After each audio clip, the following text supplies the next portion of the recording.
welcome back to my channel. My name is Kelsey and I'm here today to do a romance reading vlog.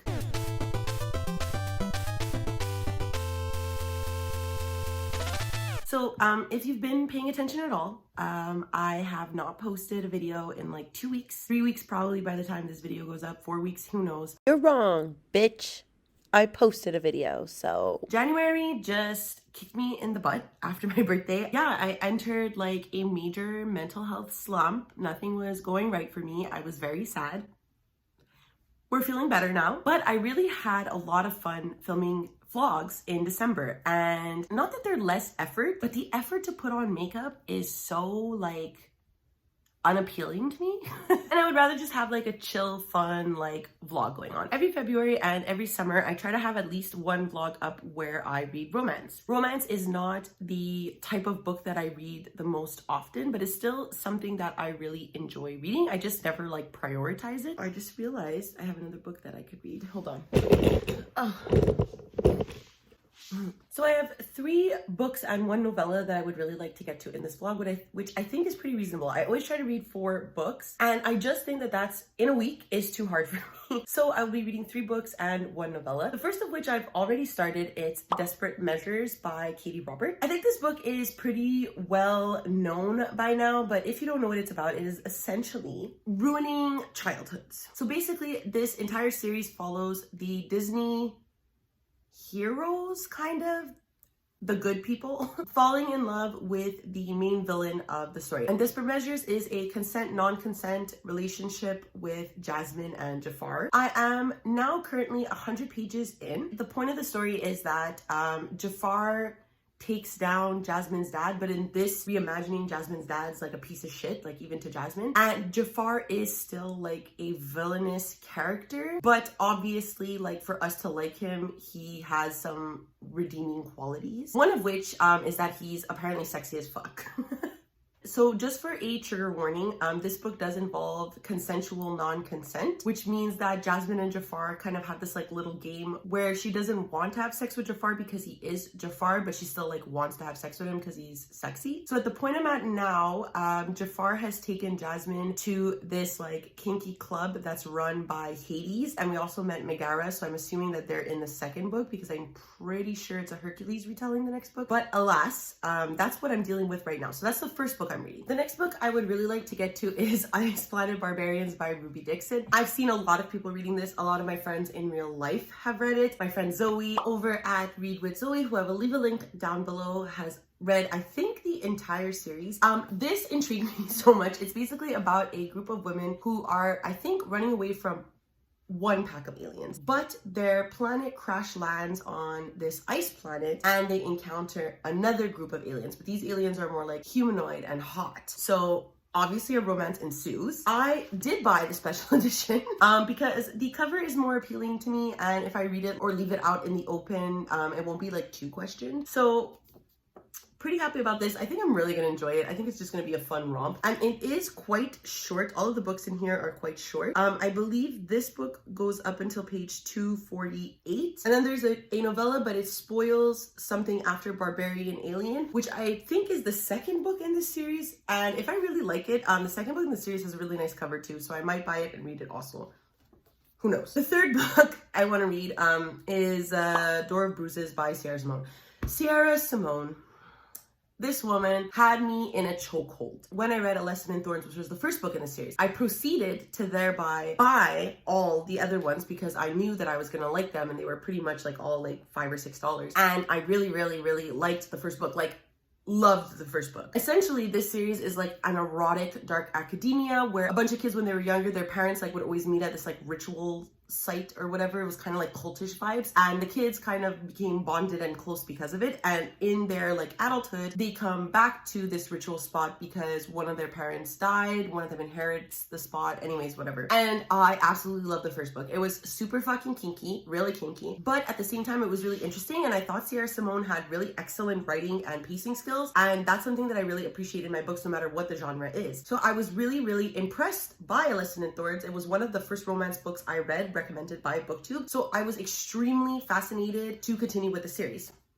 the second book. I will get into spoilers, although I don't think it's fair to call these spoilers because I actually think it's a really shitty thing for Sierra Simone to have done in her second book. I talk about this also in my worst books of 2019, I think. I will leave a link to whatever video it is up above, and I'll get into spoilers now. But essentially, at the end of the second book, you find out that two people who have been having sex for 2 books now, and each book is like 400 pages. So for 800 pages, almost 1,000 pages, you find out that they are brothers. You have literally read scenes where they are fucking, and you find out that they're brothers.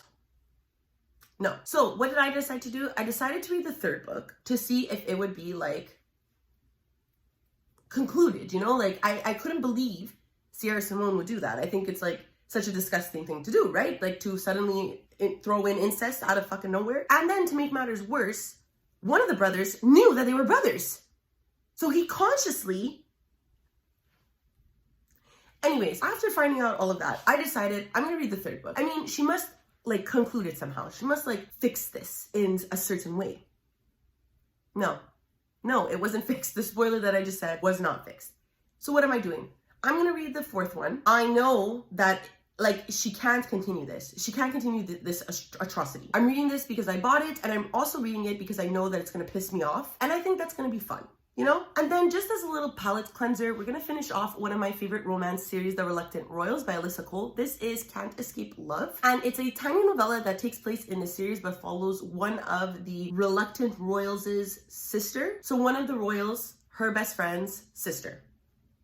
Okay? And it's her story falling in love with a puzzle-obsessed live streamer named Gustav Nguyen. So I think this is just gonna be cute. All of Alyssa Cole's romances so far have been cute, and I just love them. They make me so happy. This book is also pretty short. It's only like 139 pages. So I'm really excited to get to this. I think it'll be really sweet. I know the sister in this, I think her name is Reggie. Reggie is really cute and sweet, and Alyssa Cole just always has amazing rep in her books, and the way that love is handled in these books I think is really mature. The women always have a lot of agency, and I just love Alyssa Cole. I think she's brilliant. So those are the books I want to read. Today it's lunchtime now currently, and I will probably get more into Desperate Measures, and that's it. So we'll see what happens, my dudes.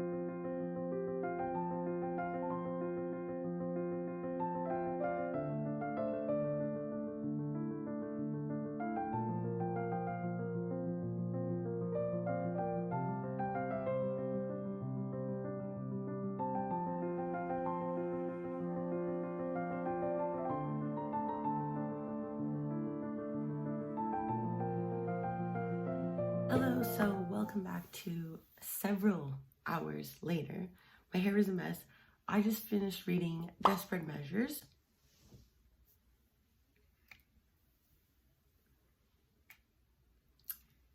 Pretty good stuff, my friends. Pretty good stuff. I ended up giving it 4 stars. I would highly recommend this if you're really into like erotica romance. I think it did an excellent job at creating a new world, or at least an independent world from the Disney movies. Jasmine and Jafar feel like different characters to what they are in the movies, and granted that is because Katie Robert twists the story a lot. So you end up falling for Jasmine and Jafar because Jasmine's dad is painted in such a negative light in the book. It's not a spoiler, it happens literally in the first page. But what I really appreciated about this book, despite the very good moments, is that Jasmine and Jafar are kind of learning their relationship, while at the same time Jasmine is slowly discovering who she is as like a person, and a person with agency and choice. Despite being the like submissive in this like baby girl daddy kind of relationship, Jasmine is really coming into her own and learning how to be an independent person, because she's always kind of been like kept in the house because she was the princess, and like obviously anyone who controls Jasmine controls the realm. I really like how this ended. It really plays into Jasmine developing that agency, and I thought it was really well done. I honestly don't really have any complaints. Overall, it was a really fun book. If the reviews for the second book that involved Hades and Meg are just as good, because the ones for Desperate Measure were really good, so if the reviews are just as good, I might probably continue. I might start Door of Bruises tomorrow, because I kind of just want to read like on my Kindle, to be honest. So we'll see how that goes, and I will keep you updated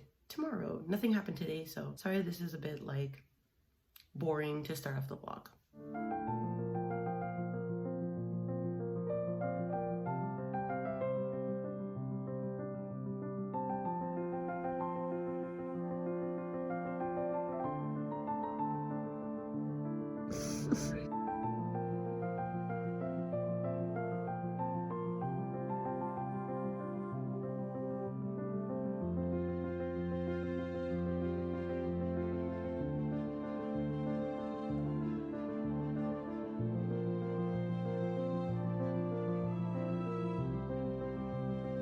Hello, so I am about 100 or so pages into Door of Bruises by Sarah Simone.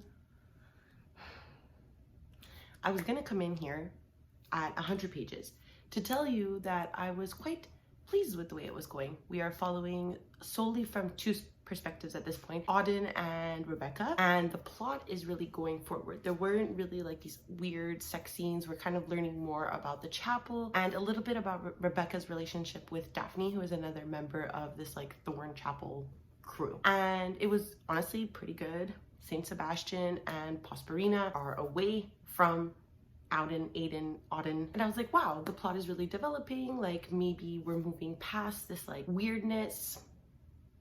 No. So Saint Sebastian comes back, and I'm not going to get into spoilers, especially because I spoiled it in one of the first clips. However, something that really bothered me is that in regards to like the sex scenes in the book, I am a little bit uncomfortable. So in the first 100 pages, we had like one small sex scene between Auden and Prosperina, and it was fine. It was like one paragraph, really no big deal. Shocking for Sarah Simone, to be honest, but I should have known. Because the minute Saint Sebastian came back to Thorn Chapel, we had pages of a sex scene. Pages. And without spoiling, it made me uncomfortable, as you saw in the last clip where I was reading. It's just, I don't like how Sarah Simone is essentially forcing, she's not forcing me, I chose to do this really, but like forcing readers to read this weird thing. It's kind of like being fetishized and glamorized in the book over the relationship with Prosperina, who they are in no way have the same relationship as Saint Sebastian and Auden. So that's where I'm at. I'm gonna continue because I really just want to fucking finish this. I am reading this for content. I am reading this to be mad, and I am reading this to have a worse book. This is all intentional. I'm suffering for a reason, and I'm just hoping, I'm really hoping and praying that Sarah Simone is going to fix this somehow, because it just does not make sense to me. It just doesn't. Hello, so I'm just here for another update. I did try reading this morning Door of Bruises, and revelations happened. We learned that Saint Sebastian and Auden might not be siblings, and I'm just like a little bit fed up of the book because I did read 150 pages yesterday, and it's just too much. So I decided to pick up a book that I know I'm absolutely gonna love. This is a novella from the Reluctant Royals series, Counterscape Love by Alyssa Cole, and it follows Reggie, and I've always really liked Reggie. She is a character that appears quite frequently within the books because she is one of the main characters in the series' sister. So this is her small novella falling in love with a man who she kind of listens to when she goes to sleep because he is a streamer. And I kind of want to read something light, fluffy, and fun. I really like the audiobook narrator of this series. I think she has a really great voice, a really great way of narrating the book. So I just want to read this. I just want to be in a happy place and possibly finish this all in one go and just listen to it. So we'll see how that goes. I will update you whenever I can.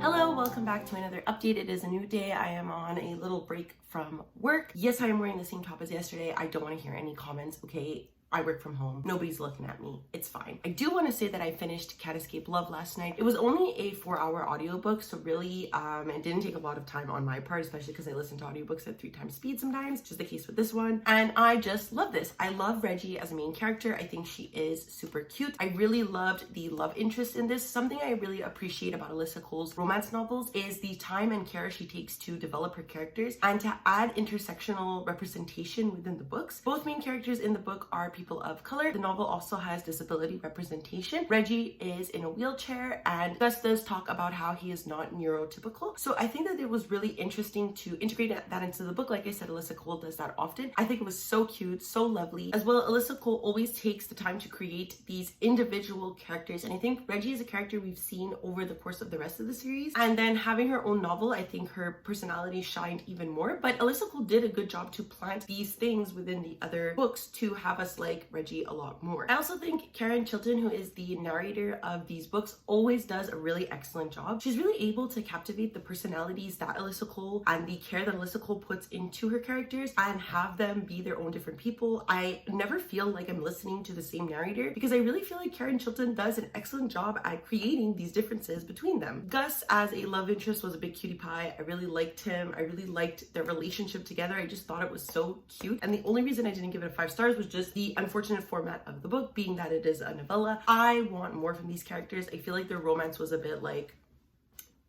quick, but that is just the nature of the way that the book is. Really enjoyed this, really happy. Was a nice break from Door of Bruises, that's for sure. If you haven't watched my videos before where I recommend this series, I really do recommend Alyssa Cole as an author, but the Reluctant Royal series in general, just because I think it's extremely diverse, fun, amazing, cute. Like, I just love it. I highly recommend it. So I do have quite a bit of work today, so I don't know how much reading I'll get done at all, but if I do anything, and it'll probably be Door of Bruises, I will let you know, because that book evokes anger from me, so I know I will have something if I do read it today.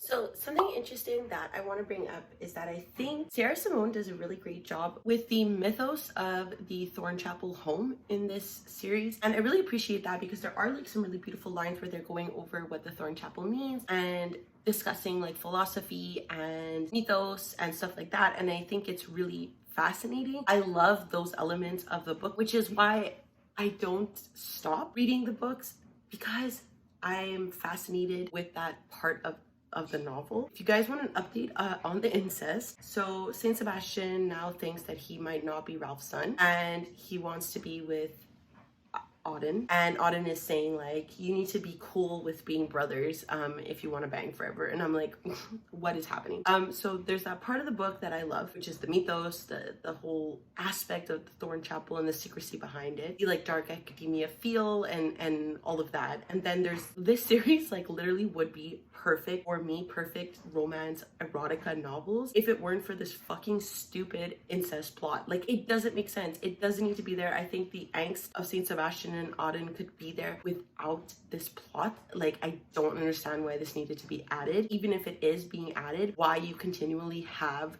sexual tension between them and like sex scenes between them. I just think it's fucking weird.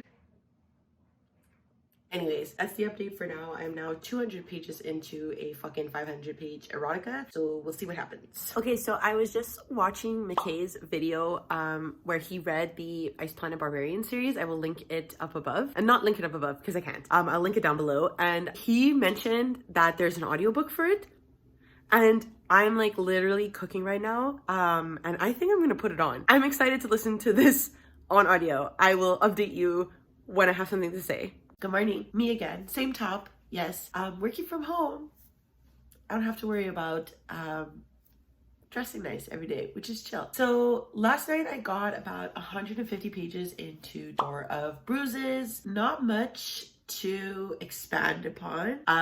We're really into the plot now, which is super interesting because we're learning more about the history of the land. And all of a sudden, plague is, I don't know why I'm lifting my microphone like as if it's recording my microphone at all, but all of a sudden plague is involved now, and they're going over these different plagues that happen around the same time that these roses appear at Thornchapel, because Auden, I'm spoiling this book and I really hope nobody cares, Auden and Rebecca are able to create roses out of their bodies. Like, Auden can cry and like rose petals fall because, you know, he's such a troubled man. And Rebecca can create roses from her hands. And what's interesting is that these two characters are the dom characters in the book, and everybody else is kind of submissive to them. So I'm wondering, is it because they are the male figures? Because there's this whole concept in the book about like the king of Thornchapel and the kings, and it's always about the kings, and the kings die and the kings sacrifice themselves and the kings do this and that and blah blah blah. So is it because they are taking a more generalized male position in their relationships, that they are the ones that grow the flowers, like they are the ones that are in touch with the land and nature and blah blah blah? I don't know. I'm not 100% sure, but that part is actually really interesting me. And this is the thing with this fucking series, is that I think the concept of Thorn Chapel and mysticism behind it, and this like British nature folklore part about Thorn Chapel is actually really interesting. It is fascinating to read the world that Sierra Simone has created. My girl just had to throw in some incest, which I don't understand why. It's still happening. They're not touching each other as of right now because Saint Sebastian's like, I can't do this if you're my brother, even though they have done it. But Saint Sebastian is putting up some boundaries and Auden's respecting them. So really, we can't say much. Auden is teasing him and telling him like, you have to love me for me, and if you don't love me, even if I'm your brother, then we can't. And I'm just like, okay, this is enough for me tonight. So then I decided to pick up Untitled Barbarians. As you guys saw yesterday, I listened to it on audio. I listened to about 100 pages, so I'm halfway done. And I think it's really cute so far, honestly. Obviously the concept is weird. It's about a girl falling in love with this like alien dude after she was previously kidnapped by other aliens. And, you know, could it be Stockholm Syndrome? Perchance. But I think it's really cute. I really like the idea that they don't understand each other. So they're like kind of learning each other's like language and understanding their like motions and stuff. And the way that Georgie, who is the human character, the way her words are written in the book, like you could tell that they're like English words and he's like really trying to understand. And I just think it's adorable. And I think it's adorable that this alien loves her. It's obviously like crazy insta love for sure, like right from the beginning, insta love. But I think it's really nice. Could it be because I'm reading Door of Bruises and I'm like, wow, what a change of pace. This is beautiful. Probably. The writing is obviously like not the best writing I've ever read in my entire life. And I think it's clearer to me because I'm hearing it spoken that some sentences are a bit like off or simplified. But yeah, I'm enjoying it. Right now, Georgie is with Vectel and they are in a cave. And she wants to go return to her human girlfriends that are trapped on some other part of the island. And honestly, how did Georgie get there? I can't even remember. But somehow she found Vectel and he ate her out. Oh, he trapped her. Okay, well, he traps her. Then he eats her out. Then she wakes up and then they form this relationship. No complaints here so far, to be honest. And that's it for this update. I have a lot of work to do today. So I don't know how much I'm going to read. If anything, I'll probably listen to Untitled Barbarians more today just on audio because I can like mindlessly do my work while listening to it. But that I don't see myself reading Door of Bruises. Door of Bruises takes a lot out of me. It takes quite a bit of my mental capacity to read a lot of it. So we'll see what happens. I will update you when I can. See you later. So I think, is Vectel the himbo that we need? I think so. This man is so sweet and he just loves Georgie so much. And I think it's adorable. Again, I'm truly like amazed at how much fun I'm having reading this book. And I don't mean that in like a mean way. It's just that I genuinely did not think that I would like this book. Saying this now though, I love sci-fi. I love like ice, like winter settings. Like I love that in like folklore. And I'm enjoying that Georgie is a pretty strong character. Like she likes to do things to protect the other girls that were with her on the ship. And she doesn't mind like being brave and having sex with an alien. Like truly a queen. We love her. We stan. Vectel, again, we love him. My himbo king. I'm enjoying this. I'm just having fun listening to it on audio. I don't like the narrator at all. And if I could go back in time and just read this physically, I would. I'm at the same time still enjoying it because the narrator for Vectel is really good. So far, so good. I am now about 140 pages into it, so I might read another 10 while on lunch, and we'll see how the rest of the day goes. So there's this part, okay, so basically these girls are on this planet and you can't survive on this planet longer than like a week if you don't have like a symbiote inside you that will like help you survive. They've realized that it's worms that were inside another creature's body that the aliens cut up and they have to eat the worm to be able to stay on the planet with their alien lovers.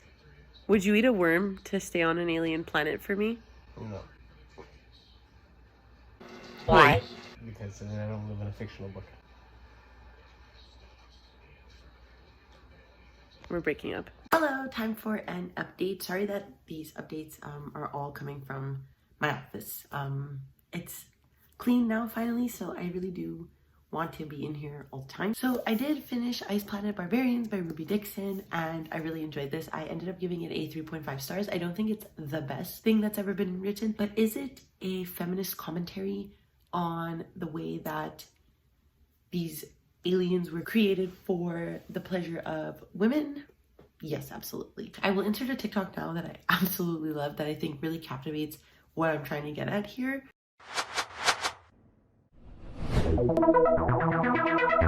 A lot of people have this idea or concept of the book because I think it's really interesting that I guess women are reading a book that is created solely for them, and Victal is created solely for Georgie. Like, they, as soon as like the mate came on, I was like, okay, I know where this is going. It's kind of twisted in a way where, yes, the mating idea is that they are created equally for each other, but Ruby Dixon is creating this narrative for women, and therefore Vectel is created solely for Georgie, and he's the perfect man for Georgie. I do want to mention that there is a trigger warning for sexual assault within the first like 20 pages of the book. It is not with these aliens, it is with the bad aliens, the evil ones that kidnap the girls, and this is their form of punishment. So I just want to mention that that is something to take into consideration. As well, you can also argue, I think, on the hand that these women kind of have like Stockholm syndrome, and they're willing to fall in love with these alien men that they're stuck on a planet with. Neither here nor there. It is just what it is. I just think it was really interesting, and interesting enough that I want to continue with the next one, Barbarian Alien. I already bought it, and I'm very excited for it to come in because these cute additions really pull me in. I also managed to get 50 pages into Door of Bruises, so I have about 120 pages or so until I'm finally finished this book. It is what it is, you know, like the aspects of the story that are really mythical and whatever, I've said it a million times, I'm loving them. The sex in the book is not as frequent, I think, as the last 3 novels, which is actually a negative for me because we're not focusing on the other characters. Like, yes, they're still having sex scenes and whatever, but they're very like short or fade to black kind of scenario or end really quickly. Whereas the relationship between Auden and Saint Sebastian is continually prolonged. Their sex scenes are pages long, very developed, very character driven, focusing on them entirely. That the other characters that are involved on the sex scenes are kind of thrown to the waste. A character, Prosperina, who had a very important role in their relationships in the first 3 books, really has no value at all in this book, it feels like. I know that it is because they are developing this relationship, and I know it is because this relationship will finally surmount to being worth it and blah blah blah, but I think it's doing an injustice to what people appreciated about this series before. The series wasn't about Auden and Saint Sebastian. I guess it was, really, but I'm fairly certain that the other ones had equal time on page. I could be wrong, but I really do feel that way, and it's really a shame. I just feel like the other characters are kind of thrown to the wasteland to have this like intrinsic is it or is it not incest plot, and I'm just not liking it. I will finish it for the sake of this vlog. I am so pissed that it is the last book I need to finish for this vlog. I was really intending for it to be Ice Planet Barbarians. I really wanted to end on a fun note because Door of Bruises, not previously known, is 500 pages. It's taken me so long to read that I had to get through my 2 like happy books, and now we're stuck with this misery. So absolutely try to finish this tomorrow, and if I don't finish it tomorrow, I'm gonna be really mad at myself. Hello, welcome to a new day. So I'm focusing today on getting my work done and also reading Door of Bruises, and I wanted to read to you a part of the book that I think was exceptionally beautiful writing, in my opinion, and to show that Sarah Simone is actually really talented. And this is why it makes me so angry that throwing in the incest plot is really unwarranted, because I think she genuinely has good writing and could have written a really captivating series regardless of putting this like angsty plot. So this is an Auden's perspective, and he's saying, I climbed onto a rock and sit, the wind whipping at my coat as I take everything in. The chapel covered in roses, the forest in its vibrant shades of October, its floor black with torn petals, the roses creeping up my lawn and the exposed graves that lie in their path, the river carrying petals to the village, the valley and the sea. Like, she's genuinely talented. I don't understand. I feel like I could probably finish this today, so I'm gonna do my fucking hardest to do this, and so we can have a conclusive finale to this extravaganza.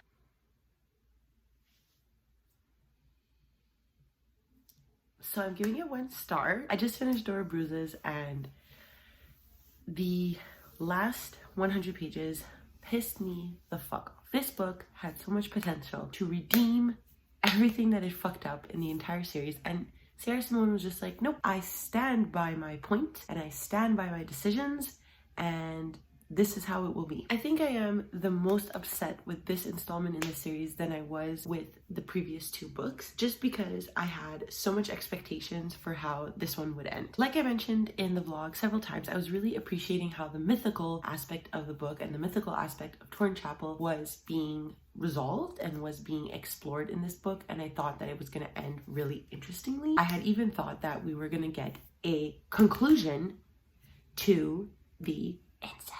But all Sarah Simone did was drag me for 500 pages, and she said, sorry that they're brothers, I just like it that way. Oh, and also that female character that you really appreciated and loved reading her point of perspective from, she's gonna be pretty much useless in the finale of the book. She'll actually be pushed aside and in fact